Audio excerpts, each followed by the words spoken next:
আসসালামু আলাইকুম। স্থান পরিবর্তন করলে সম্মান বাড়ে। এই যে দেখেন এখানে দুইটা লেবু গাছ, এটা হলো আমাদের সিলেটের ঐতিহ্যবাহী মিষ্টি জারা লেবু। ছোট্ট গাছেও কিন্তু ফল আসছে। এটার সাথে এই গাছটা, এই গাছগুলা একসাথে ছিল, এক সমান ছিল। এই গাছটা এই ছোট বস্তার ব্যাগের মধ্যে রয়েছে, এজন্য এটা ছোটই রয়ে গেছে। আর এই গাছটাকে যখন আমরা এই জিও ব্যাগের মধ্যে স্থাপন করছি, গাছের গোড়ায় পর্যাপ্ত খাবার দিছি, এখন দেখেন এই গাছটা কত বড় হয়েছে। অনেকেই প্রশ্ন করেন ফল সহ গাছ নিতে চান, আবার বলেন যে আমি যে ছোটো গাছটা নিছি আমার গাছে ফল হবে কিনা। আপনি গাছটা যখন নিবেন, এই যে গাছটা, এই গাছটা যখন আপনার বাড়িতে নিয়ে মাটিতে রোপণ করবেন, 3 মাসের ভিতরে আপনার গাছটা এরকম হয়ে যাবে।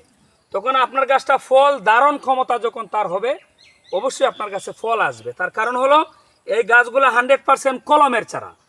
এই যে যদি কলমের চারা না হইতো, এত ছোট্ট গাছে কিন্তু এই লেবুটা আসতো না। আশা করি সবাই বুঝতে পারছেন। ভালো থাকবেন। আল্লাহ হাফেজ।